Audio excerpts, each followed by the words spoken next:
मेरा सवाल सुनीता आपसे सीधे से पहले से ये है, यह कहानी के साथ आपने जो है जोखिम लिया, मैं इन्वर्टेड कॉमा में इसको जोखिम कह रहा हूं, तो यह जोखिम सोचा समझा था या परंपरा से जो अभ्यास बना था उसको तोड़ने का एक साहस दिखाने का मसला था?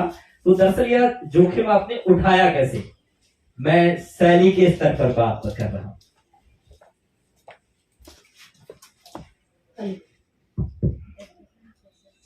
सभागार में उपस्थित प्रोफेसर जितेंद्र श्रीवास्तव जी, जयंती रंगनाथन जी, आप दोनों का बहुत शुक्रिया करते हुए सभागार में उपस्थित सभी साथियों, दोस्तों, मित्रों और अपने विद्यार्थियों को स्नेह के साथ अभिवादन करते हुए मैं आपके सवाल पर आती हूँ।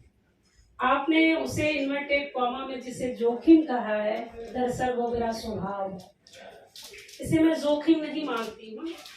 हमें लगता है कि साहित्य में जो कुछ बनी बनाए धारणाएं हैं, उन धारणाओं में नए पाए जोड़ते चलना है, वरना दशकों से तुलसीदास जी को गए हुए 490 साल हुए, 3000 साल पहले वाल्मीकि ने रामायण लिखा और 141 साल में ही प्रेमचंद मिथक बनने को तैयार है। तो क्यों ना उन मिथकों को अपने जिंदा रहने नए मिथ में बदला जाए।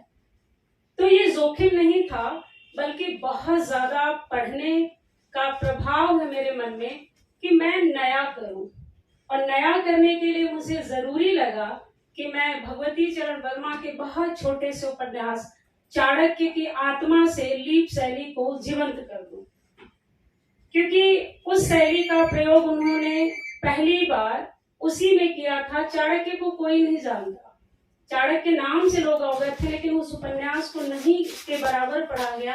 रेखा चित्र तक आकर हम सारे सिमट जाते हैं और फिल्म देखते हैं या किताब पढ़ते हैं या कोर्स में पढ़ते हैं। तो उस लीप शैली का प्रयोग उन्होंने बहुत खूबसूरती से वहां किया है, और जिसकी शुरुआत वो बनारस से लेकर के कश्मीर तक जाते हैं। वो शैली कहीं न कहीं मेरे दिमाग में 20 सालों से था। जब मैंने पहली बार चाणक्य पढ़ा था तो मैं शायद 11वीं या 12वीं में रही होंगी, और वो एकदम से मेरे दिमाग में बैठ गया और मैंने डायरी में इसको नोट किया और मैंने वहाँ तारीख लिखा, और फरवरी का महीना था। मैं टीवी देखते हुए ज्यादातर पढ़ाई करती हूँ, ये मेरी आदतों में से एक आदत है। मुझे कोई साउंड ना सुनाई दे तो शायद मेरे ज्ञान का वर्धन नहीं होगा, तो रेडियो या टीवी कुछ चलते रहना चाहिए। मैं फिल्में देखती नहीं हूँ, सुन करके देखती हूँ, वो आदत में एक बना हुआ है। मैंने डायरी में वहां नोट किया, उस दिन 21 तारीख था और 21 तारीख को शुक्रवार था। रात में 11 बजे के आसपास मैं उसको पढ़ रही थी। मैंने डायरी में उसको नोट करने के बाद वहीं पे मैंने लिख दिया कि कभी मेरी मन स्थिति बनी तो मैं इस शैली को जिंदा करूंगी। तो यह जोखिम नहीं था, बल्कि पूरी तरह से मेरे दिमाग में बैठा हुआ एक सत प्रयास था। मतलब पूरी तरीके से आपने सोच समझकर इस शैली का प्रयोग किया। दर्शकों में से किसी का कोई सवाल सुनीता से?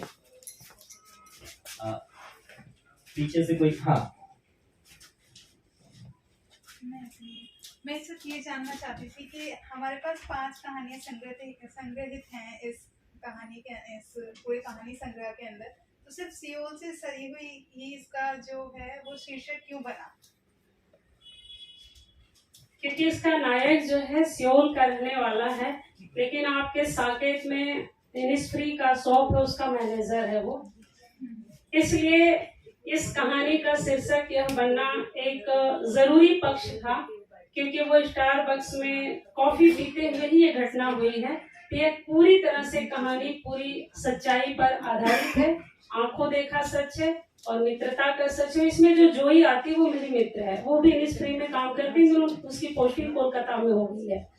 तो शीर्षक इसलिए सियोल से सरयू रखा, क्योंकि सरयू से सियोल गायल नहीं गया है, गायल सियोल से सरयू में आके बसा है। क्योंकि माँ के देहांत के बाद पिता ने दूसरी शादी जब कर ली है तो उसको वहां रुकने का मन नहीं था। माँ के प्रति उसका जो अनुराग था, उस अनुराग की स्मृतियों में वो बार बार लौटता है, और माँ को याद करने के दौरान ही कहानियों का जिक्र करता है, जिसमें इतिहास का जिक्र आता है, जिसमें रानी का जिक्र आता है, किम हो का जिक्र आता है। आज की तारीख में आप नेट में सर्च करेंगे तो किम हो के वंशज लगभग 30 लाख 6 लाख के आसपास कोरिया में है।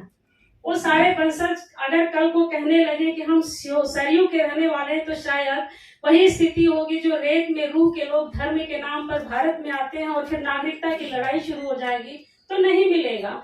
तो सियोल नाम रखना ये एक जरूरी अंग था और नायक के परिप्रेक्ष्य में भी सही था, क्योंकि सियोल अपनी जगह पर कायम है। किरदार ने सफर किया, किरदार सियोल से दिल्ली आया और उसके बाद वो कभी भी सियोल नहीं लौटता है, लेकिन मन स्थिति से बार बार लौटता है। हाँ, उसके पास लौटने का एक चांस है, एरियम, जिस विषय पर बिल्कुल भी ध्यान नहीं गया कि यह कहानी उस बात पर सबसे ज्यादा केंद्रित है कि एक लड़की प्रेम को नकार सकती है और एक लड़का उसके प्रेम में बेहोश हो सकता है। आपको बता दें, हम तो समझते थे कि हिंदी सेंटर की कहानी है कोरिया वाले। और सवाल दर्शकों में से, तब तक मैं एक सवाल सुनीता से और पूछ लेता हूँ। जहां आपने खत्म किया, मैं इसी बात पर आने वाला था कि आपकी कहानियों में मुझे नायिकाएं ज्यादा मुखर नजर आती हैं और दो नायक जैसे उभरने लगते हैं, दोनों मूर्छित हो जाते हैं। इधर पुष्पेंद्र भी मूर्छित हो जाता है, उधर घायल भी मूर्छित हो जाता है। ये दो नायक, मुझे ऐसे लगता है कि ये दोनों उस कहानी को आगे ले जा सकते थे, लेकिन दोनों को आप मूर्छा में डाल देती हैं और दोनों उस मूर्छा से फिर उबर नहीं पाते हैं, क्योंकि पुष्पेंद्र भी अंत में जहां थोड़ा हिलता डुलता है तो वहां फिर कहानी खत्म ही हो जाती है, मतलब वो कुछ कर नहीं पाता। इधर घायल को भी अगर हम देखते हैं कि जहां वह ठीक स्थिति में पहुंचता है तो उसके बाद वो उतना मुखर नहीं हो पाता, मतलब मुझे वह उतना विस्तार पाते हुए नहीं लगता है। थोड़ा गंभीरता में इसको और लेके जाएं तो स्त्री विमर्श के या नारीवादी आंदोलन के कई पक्षों पर बात करते हुए बीच बीच में आप उसको, जिनका सिर्फ बाहरी आवरण भारत में कई बार उसका इस्तेमाल किया जाता है, उसका आप विरोध नकार भी बीच बीच में करती हैं। कई बार आप उस तरह की प्रगतिशीलता पर भी प्रश्न लगाती हैं बीच बीच में। तो ऐसे में जो आपकी नायिकाएं हैं जो ज्यादा उभर कर सामने आ रही हैं और उसके बरक्स जो नायक हो सकते हैं, मतलब मैं पूरी आपकी कहानियों में सिर्फ परिवेश को ही पूरा नायक और नायिका के तौर पर ही देख रहा हूं, तो उनको इस रूप में गढ़ने के पीछे क्या किसी सिद्धांत के तहत आप ऐसा कर रहे थे, या मतलब ये सायास नहीं था, बस चीजें चलती गई और जो है कहानी इसी तरीके से बन गई, या किस तरीके से हुआ? अभी जितेंद्र श्रीवास्तव जी जब अपनी व्याख्यान कह रहे थे तो उन्होंने एक बात कही ना कि यह पितृ सत्ता का प्रतिख्यान है। तो हमारी नायिकाएं जो हैं, जो पितृ सत्ता है, पिट्रियार्की है, उसको तोड़ने के संदर्भ को आगे जोड़ रही हैं, क्योंकि पुष्पेंदु का बेहोश होना और गाय का बेहोश होना, दोनों में अंतर है। दोनों दो तरह से बेहोश होते हैं। एक व्यक्ति इसलिए बेहोश होता है कि एक जेंडर के तहत उसे नकारा गया है, लेकिन जो दूसरा व्यक्ति बेहोश होता है उसे एक कीड़े ने काटा है, तो वह परिस्थिति अलग है और इसकी परिस्थिति अलग है।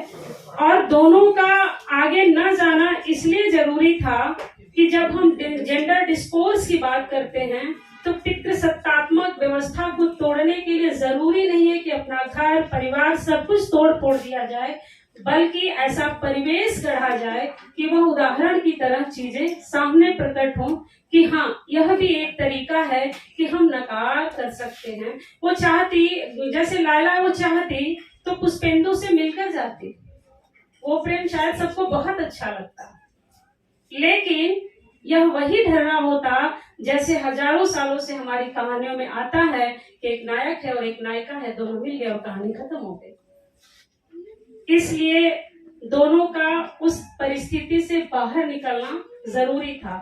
जब दूसरे नायक के संदर्भ को बेहोश के तौर पर देखते हैं तो वहां नायिका एक संगठन की बात करती है। 4 नोस एक ऐसा संगठन है जिसमें नो के लिए कई सारी गुंजाइशें हैं, जिसमें परिवार भी है, सेक्स भी है, बच्चे भी हैं, सबका है। और उसने संगठन को ऐसे नहीं अपनाया है, बल्कि वो अपने विचारों में कहती है कि कोई भी संगठन हो उसके नियम होते हैं और नियम का स्खलन नहीं होना चाहिए, बल्कि नियम को नियम की तरह ही चलना चाहिए। जैसे अगर 2 देश हैं तो दोनों देश को एक नहीं होना चाहिए। अगर दोनों देश एक हो जाएंगे तो जाहिर सी बात है कि बैलेंस बनाना मुश्किल होगा और दोनों में युद्ध हो जाएंगे। यही रहा, तभी सीमाएं बनी, सरहदें बनी, व्यवस्थाएं बनी। जैसे प्राकृतिक चीजों पर सर जब बात कर रहे थे तो कहा ना नदियों को नहीं बांट सकते, लेकिन सिंधु नहीं बढ़ता तो आधा कश्मीर इधर नहीं होता, आधा उधर नहीं होता। ठीक वही स्थितियां सब जगह है, चाहे जिला हो, राज्यों या क्षेत्रों या प्रांत। जैसे छत्तीसगढ़ का जब कोरिया आता है तो वो कोरबा को, बिलासपुर को क्यों डिवाइड कर रहा है? दोनों एक हैं, लेकिन दोनों की संस्कृति अलग है, वहाँ के दोनों आदिवासियत अलग हैं। तो इसलिए दोनों किरदार का बेहोश होना मुझे लगता है कि जेंडर डिस्कोर्स की दृष्टि से बहुत जरूरी है। शुक्रिया जो है सुनीता। और कोई प्रश्न? एक मेरी बात रह गई थी जब मैं कहानियां पढ़ रहा था, तो आपकी सारी कहानियों में और जिस तरह से कुछ सत्तात्मक की आप बात करती हैं और जिस तरह से आपने मेरे कैरेक्टर्स को बेहोश किया है, एक निष्ठुर आलोचक सुनीता का कितना प्रभाव था सारी कहानियों में? क्या उससे 100% था, 100%। आमतौर पे क्या होता है, लेखक सच नहीं स्वीकारते हैं, वो कहते हैं कि नहीं ये कल्पना था, लेकिन मुझे लगता है कि किसी भी रचना में लेखक 100% होता है। मैं अपनी कहानी में किरदार में 100% हूँ। मेरा रहन सहन, स्वभाव, बातचीत, संघर्ष सब कुछ है। लेखक को अपने लिखे का नकार नहीं करना चाहिए, बल्कि स्वीकार करना चाहिए कि हम यहाँ मौजूद हैं। अगर मौजूद हैं तो उसमें भय क्यों? तो मैं 100% थी केशव। और आलोचक की होना अलग प्रक्रिया है, कथा होना अलग क्रिया है, और कविता लिखना एक अलग प्रक्रिया है। किसी भी प्रक्रियाओं को एक में नहीं मिलाना है। जिस स्थिति में जो लिख रहे हैं उस स्थिति में उसी किरदार में रह जाना ही लेखक के लिए सबसे जरूरी है। हमारे सामने ये उदाहरण है, जितेंद्र श्रीवास्तव जी कवि भी हैं, आलोचक भी हैं, कथाकार भी। अभी हाल ही में इनका कहानी संग्रह भी आया है। तो कभी भी लेखक को एक धर्रे में नहीं बदलना चाहिए। तो जिस वक्त मैं इन कहानियों को डायरी से अपने कंप्यूटर पर टाइप कर रही थी, ये कहानियां आज नहीं लिखी गई हैं, कम से कम 14-15 साल पहले लिखी गई हैं। बिल्कुल भी ये कोई न सोचे कि मैंने सुबह एकदम रात में सपना देखा और सुबह उठकर लिख करके मैंने प्रकाशक को भेज दिया, ऐसा बिल्कुल नहीं है। ये बहुत समय से लिखी हुई कहानियां थी, उसके बाद मैंने लिखा। तो जब आप एक किरदार में होते हैं तो दूसरे किरदार में जाने की कोई गुंजाइश नहीं है। द्वारे द्वारे दर्द में यह चीज है भी कि मेरे जो किरदार जहां आए हैं वही उनकी तीसरी हो गई है। बेशक शिकायतें अलग हो सकती हैं। माना जा सकता है कि अपना सॉफ्ट हो सकती है, ऐसा कहा जा सकता है? नहीं, आज का समय कहता है सॉफ्ट नहीं, प्रैक्टिकल होने की जरूरत है। क्या बात? मेरा भी एक सवाल है। मुझे बताइए स्मिता, आप नई वाली हिंदी की इतनी बड़ी पैरोकार है, मैंने देखा है कि जितने भी नए लेखक आते हैं उनको बहुत इंकरेज करती हैं, बहुत ज्यादा आप जो है उनका सहयोग करती हैं, उनकी तारीफ करती हैं। पर जब आपने अपने लिखने के लिए एक क्या कहना चाहिए, एक स्लेट चुना, तो फिर आपने अपनी हिंदी को इतना ध्रुव क्यों बना दिया और आपने अपनी भाषा को और अपने पूरे परिप्रेक्ष्य को इतना कठिन क्यों बनाया? क्या मतलब ये आप हैं या वो आप हैं जो आप तारीफ करती हैं? नहीं, वही सॉफ्ट मतलब मेरा मतलब वही का थोड़ा सॉफ्ट हुआ जा सकता था। ना मैं देखिए इसमें कोई बुराई नहीं है, पर मैं यही कह रही हूँ कि इसमें वक्त लगता है पढ़ने में, आसान नहीं है पढ़ना। तो ये आपने जान के चुना है? मैं दोनों हूँ। पाठक के तौर पर मैं हर वर्ग का सम्मान करती हूँ, लेकिन लेखक की पसंद तो अलग हो सकती है ना। लिखना मेरा अपना चॉइस हो सकता है, पढ़ना मेरे दिमाग की भूख हो सकती है, जिज्ञासा हो सकती है, किसी को इनकरेज करने के पीछे मेरी वजह होती होंगी कि चीजें अच्छी हैं, तो उन्हें क्यों दबाया जाना चाहिए। किसी भी रचना का मान सम्मान और आदर किया जाना चाहिए। तो मैं हर नई चीज पढ़ती हूँ। अभी तनीशी का संग्रह मैंने मंगाया, बिल्कुल 10 साल की बच्ची है, मैं उसे अपने स्टाइल या अपनी शैली में नहीं ऑब्जर्व करूंगी, एक शुद्ध पाठक के तौर पर देखूंगी कि उसने क्या कहा है। तो नई वाली हिंदी की प्रशंसा मैं इसलिए करती हूँ कि नई वाली हिंदी नई पीढ़ी के लिए है, और मेरी हिंदी हो सकता है नई पीढ़ी के लिए होते हुए भी थोड़ी सी कठिन लगे, लेकिन इतनी भी जटिल नहीं है कि कालिदास याद आ जाए। मैं जटिल नहीं कह रही हूँ, मैं कह रही हूँ कि ये रस आता है जब उसको समझ के आप पढ़ना शुरू करें। हाँ, आसान नहीं है। हाँ, आसान नहीं है। और खास करके और लीप शैली की यही खासियत है कि उसकी भाषाई संतुलन बहुत जरूरी है। आप जैसे आमतौर पे कथा को खोल दिया जाता है या किरदार संवाद करते हैं, इसमें किरदार संवाद करते हुए शैली नहीं, शुद्ध शैली है। बार बार सर भी कोट किए हैं, आप भी कह रहे थे, तो ये सूत्र है। तो मैं अपनी भाषा का चयन अपने कलम के लिए कर सकती हूँ, पाठकीयता के लिए नहीं करूंगी। बिल्कुल ठीक, सुनीता सही कहती है। और दूसरा कि हमें बराबर यह सरलता की मांग हमारी साहित्य से ही रहती है कि उसको बहुत सरल हो नई जाना वाली चाहिए। हिंदी जो है वो छलावा के अलावा कुछ नहीं है।